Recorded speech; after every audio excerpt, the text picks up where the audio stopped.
Hello, my dear students and parents. Welcome to our Math Planet channel. मंथन प्रज्ञाशोध सामान्य परीक्षा इयत्ता 6वी विषय गणित यामध्ये जे प्रकरण 6वे आहे व्यावहारिक गणित त्यामधील शेकडेवारी या उपघटकावर आधारित व्यवसाय नंबर 2 आज आपण सॉल्व करणार आहोत. व्यवसाय 1 जर आपण पाहिला नसेल तर या व्हिडिओच्या डिस्क्रिप्शन बॉक्समध्ये त्याची लिंक दिलेली आहे, ते तुम्ही तिथे जाऊन पाहू शकता किंवा चॅनलच्या प्लेलिस्टमध्ये इयत्ता 6वीचे सर्व विषय सर्व व्हिडिओज आपण तिथे डाउनलोड केलेले आहेत गणित विषयाचे, तिथे जाऊन ते तुम्ही पाहू शकता. आता ह्या व्हिडिओ बनवण्यापूर्वी आपण मागील व्हिडिओमध्ये काही प्रश्न विचारले होते, त्या प्रश्नांची उत्तरे आपण प्रॉमिस केल्याप्रमाणे श्रेयश काळे, तन्वी चव्हाण, संस्कृती विमलेश गौतम, अक्षतेज राजू गावित, श्रेया राहुल गोरे, हार्दिक खरात, असद अंजुम मुल्ला आणि अथर्व या विद्यार्थ्यांनी तसेच रिद्धिभूषण काबरा या विद्यार्थ्यांनी अतिशय छान पद्धतीने दिलेले आहेत, त्यामुळे त्या विद्यार्थ्यांचे खूप खूप अभिनंदन. आता आपण आपल्या व्हिडिओला सुरुवात करूया. प्रकरण 6 व्यावहारिक गणित शेकडेवारी यामधील व्यवसाय नंबर 2. पहा, शेकडेवारी ही जी संकल्पना आहे पहिल्या व्हिडिओमध्ये मी तुम्हाला व्यवस्थित समजून सांगितलेले आहे. आता तुम्हाला हा व्यवसाय 2 अतिशय सोपा जाणार आहे. पहा, पहिला प्रश्न आहे, महेश आपल्या पगाराच्या 15% रक्कम बँकेत शिल्लक ठेवतो व तेवढीच रक्कम घर खर्चासाठी ठेवतो व बाकीचे 3,500 रुपये इतर खर्च करतो, तर त्याला एकूण पगार किती? साधा सरळ सिंपल प्रश्न आहे तो. शेकडेवारीचे उदाहरणं हे 2-3 पद्धतीने सुटतात, परंतु आपण सोप्यात सोप्या पद्धतीने तुम्हाला सांगणार आहोत. चला, प्रश्नांचे आपण भाग करायचे. महेश आपल्या पगाराच्या 15% रक्कम बँकेत शिल्लक ठेवतो. ओके, किती टक्के रक्कम? 15% रक्कम कुठे शिल्लक ठेवतो? तो बँकेमध्ये ठेवतो. तेवढीच रक्कम, तेवढीच म्हणजे किती? 15%च रक्कम काय करतो? घर खर्चासाठी तो ठेवतो व बाकीचे 3,500 रुपये म्हणजे बाकीची रक्कम किती उरतात? 3,500 रुपये तो काय करतो? खर्च करतो, तर त्याचा एकूण पगार किती? आता पगार काय होणार आहे? बँकेत ठेवणारे पैसे प्लस घर खर्च प्लस इतर खर्च हा मिळून काय होणार आहे? पगार होणार आहे. आता त्याचा पगार काय दिलेला नाही आपल्याला, पगार मानूया आपण x रुपयेच. ठीक आहे. आता एकूण पगार किती टक्के असतो? तर 100% पगार असतो. त्यापैकी बँकेत 15% आणि घर खर्चामध्ये 15%, म्हणजे एकूण किती टक्के?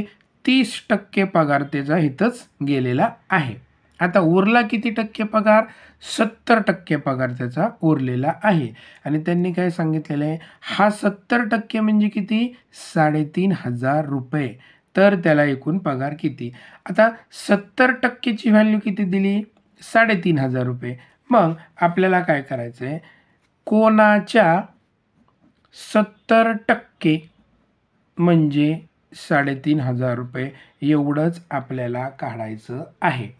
चला तर आपण काढूया. x बरोबर 3,500 हे इकडं गेल्यानंतर उलटं होतं. आता आपल्याला हे माहिती आहे कारण आपण आता 6वीला आहोत. ह्या शून्याला हा शून्य गेला, आता फक्त 7 एके 7, 7 5 35 आणि हा शून्य, मग 100 गुणिले 50 म्हणजे किती येणार आहे? 5,000. किती रुपये येणार आहेत? 5,000. एक्सची व्हॅल्यू किती आली? 5,000 आणि तोच पगार काय आहे आपला?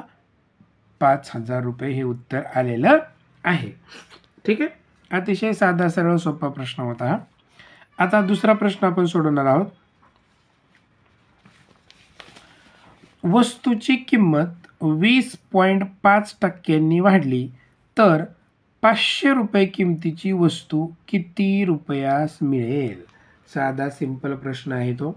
बघा, वस्तूची किंमत कितीने वाढली? 20.5% वाढली. तर 5,000 रुपये किमतीची वस्तू किती रुपयाला मिळणार आहे? ओके, म्हणजेच 5,000च्या 20.5% आपल्याला काढून घ्यायला लागणार आहे. चला काढून घेऊ आपण. ह्या 2 शून्याला 2 शून्य गेले, काय राहिलं? 50 गुणिले 20.5. हा गुणाकार कसा करायचा? हा 1 शून्य आहे तो इथं मांडला. आता फक्त 5 गुणायचं. 5 5 25, हातच्याले 2, 5 शून्य शून्य, 2 2 आणि 5 दुने 10. एककानंतर पॉईंट, हा एककानंतर पॉईंट दिला. किती आले? 1025. म्हणजे आधी 5,000 जी वस्तू मिळत होती, आता त्या वस्तूमध्ये 1025 रुपये ॲड होणार आहेत. म्हणजे ती वस्तू केवढ्याला मिळणार आहे? कितीला मिळणार आहे? 5,000 अधिक 1025 यांची जर बेरीज आपण केली तर ही वस्तू मिळणार आहे 6,025 रुपयाला मिळणार आहे.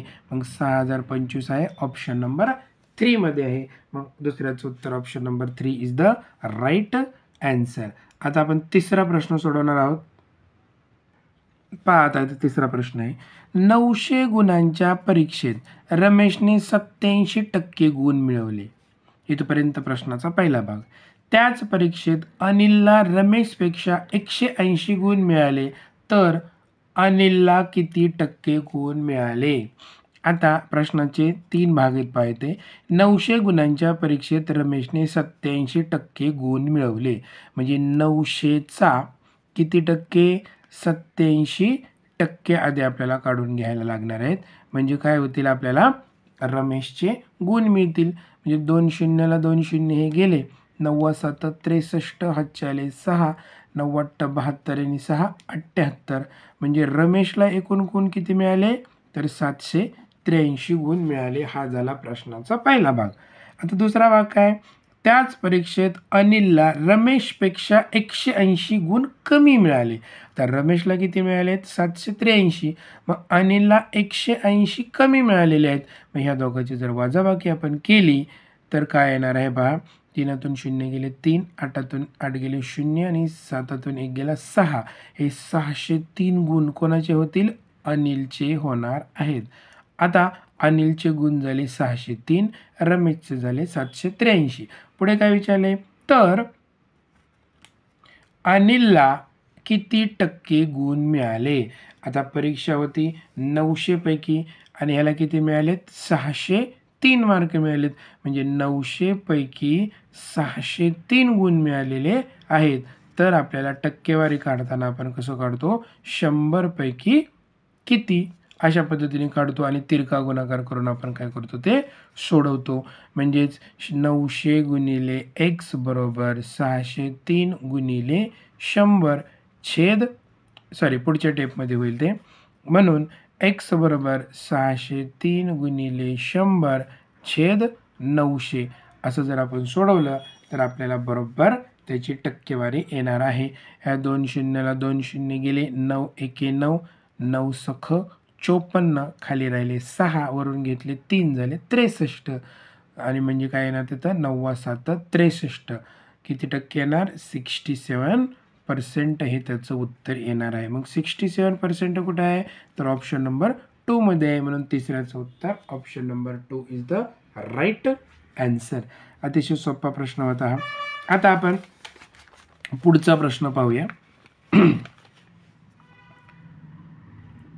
एका संख्येच्या 7% किंमत 112 येते तर ती संख्या कोणती? ती संख्या आपण मानूया x. ओके, मग प्रश्न काय तयार होईल? एका संख्येच्या म्हणजे xच्या 7%, 7/100. शेकडा ज्या संख्येचा असेल त्याच्या छेदाला 100 लिहायचं. हे आपलं आधीच झालेलं आहे. ह्यांची किंमत किती येते? 112 येते. तर ती संख्या कोणती? किती सिंपल झालं बघा बरं. आता x बरोबर काय करायचं? हे इकडे जाऊन 100 गुणिले 7 होणार आहे. 112 गुणिले इकडे जाऊन हे उलटं होणार आहे. 100/7 होणार आहे. आता ह्या क्रिया तुम्हाला माहिती पाहिजेत. आता 7 आणि ह्याला भागा. 7 1 7, इकडे 7 1 7, खाली राहिले 4 झाले 42, वरून 2 घेतल्यानंतर 7 सक 42, 16 गुणिले 100 झाले 1600.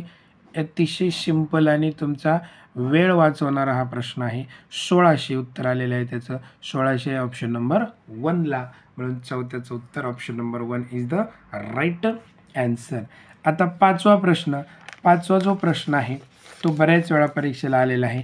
त्याच्यासाठी जास्त डोकं लावायची बिलकुल गरज नाही. पहा, मी त्याला एक क्ल्यू सांगतो. साखरेची किंमत 10% वाढल्याने तिचा खप 10% कमी झाला तर विक्रीत काय फरक पडेल? सेम टू सेम असाच प्रश्न येतो. इथं फक्त 10च्या ऐवजी 20, इकडे 10च्या ऐवजी 20 असा फरक फक्त येतो. बाकी प्रश्न जसाच्या तसाच येतो. पहा हा प्रश्न कसा सोडवायचा. साखरेची किंमत 10% वाढल्यास तिचा खप 10% कमी झाला तर विक्रीत काय फरक पडला? एक तुम्ही लक्षात ठेवायचं आहे, इथं जो आकडा दिलेला आहे 10, ओके, त्याचा पहिला अंक पाहायचा किती आहे? 1. मग त्या एकाला त्याच संख्येने गुणायचं, उत्तर किती आलं? 1. ठीक आहे.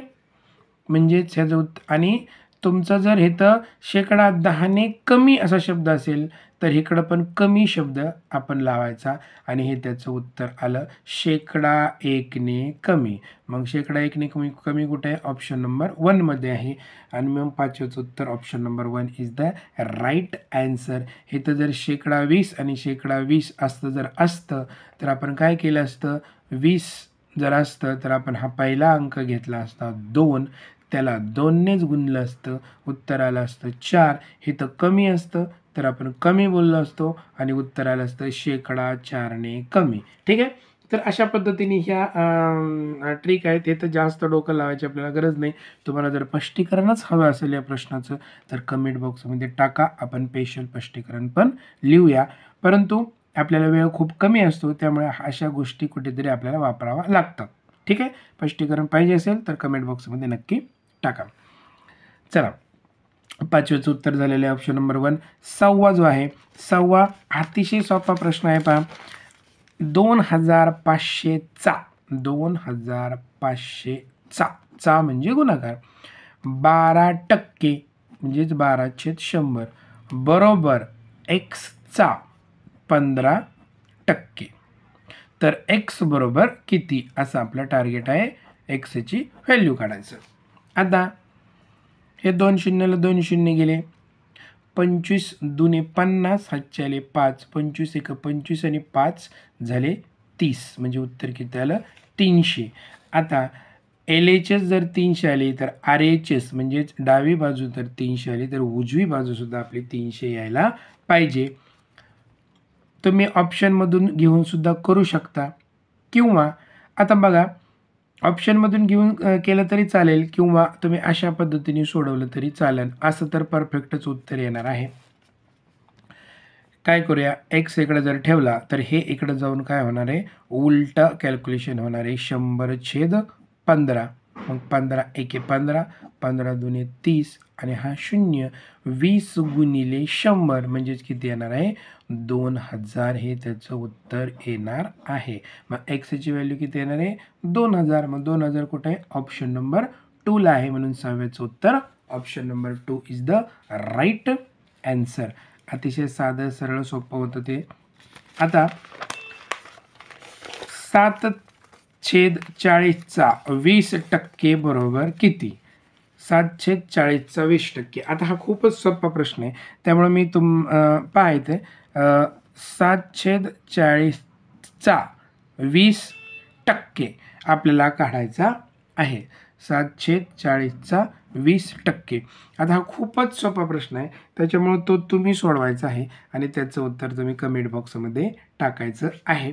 7व्याचं नेहमीप्रमाणे आपण शेवटचा प्रश्न विचारतो परंतु आज मी तुम्हाला हा मधी प्रश्न विचारलेला आहे. बघा हे सगळं करून दिलेलं आहे. हे फक्त सोडवायचं आणि त्याचं उत्तर कमेंट बॉक्समध्ये टाकायचं आणि कंडिशन एकच आहे की उत्तर टाकल्यानंतर आपलं पूर्ण नाव खाली लिहायचं आहे म्हणजे पुढच्या व्हिडिओमध्ये तुमचीसुद्धा नावं घेतली जातील.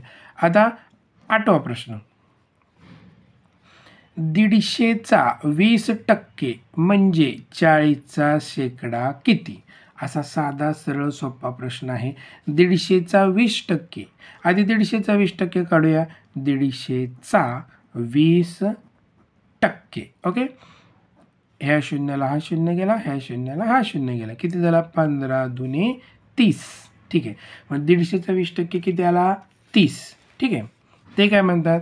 150चा 20% म्हणजेच 30 म्हणजे इज इक्वल टू 40चा शेकडा किती?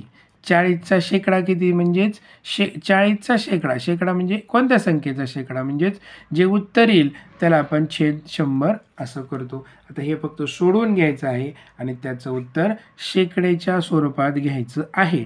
म्हणजेच हे इथंच आपण ठेवूया. हे 40ला जर आपण इकडं केलं 30/40 बरोबर 1/100. आता मी 100 का इथं घेतला नाही? कारण आपल्या शेकड्यामध्ये उत्तर सांगायचं आहे. ठीक आहे. आता हे सोडवायला किती सिंपल झालं? शून्याला शून्य गेला, किती आलं? 3/4. आता इथे एक लक्षात घ्या. मी 100 असं ठेवलेलं आहे. 3/4. आता हे जर तुम्हाला माहिती आहे 1/4 म्हणजेच किती असतं? 25 असतं 100च्या बाबतीत. म्हणजे ह्याला आपण पाव म्हणतो. 1/2 म्हणजे किती असतो? अर्धा. म्हणजे त्याचं उत्तर 50 असतं 100च्या बाबतीत. आणि 3/4 म्हणजे याचं उत्तर पाऊण असतं. म्हणजेच किती असतं? 75 असं उत्तर असतं. आणि 4/4 म्हणजेच हा पूर्ण असतो. म्हणजे याचं उत्तर 100 असतं. ठीक आहे. हे तर तुम्हाला माहितीच आहे की पाव, अर्धा, पाऊण आणि 1 इथं 3/4 आलेलं आहे. म्हणजे उत्तर काय आलेलं आपलं? 75%. हे दुसऱ्या पद्धतीने कॅल्क्युलेशन करून सुद्धा येतं, परंतु मला ही सोपी वाटली म्हणून तुम्हाला मी सांगितले. तर 8वेचं उत्तर 75 म्हणजेच option number 2 is the right answer. आता आता 9वा प्रश्न आपण सोडवणार आहोत. अतिशय सोपा प्रश्न आहे 9वा. खालीलपैकी कोणत्या संख्येचा शेकडा 7 म्हणजे 49? कोणत्या म्हणजे x संख्येचा शेकडा 7 म्हणजे 7/100 म्हणजे 49. आता हे हे इकडं नेऊन उलटं करून सुद्धा सुटेल, किंवा ऑप्शनमधून ह्याचं उत्तर 49 येईल. कोणतं ऑप्शन घेतल्यानंतर 49 येईल असं सुद्धा सुटेल. परंतु आपण सरळ धोपट पद्धतीने पण सोडूया.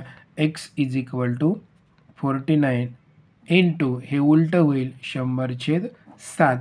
7 1 7 7 7 49. उत्तर किती आलं? 100 गुणिले 7 700.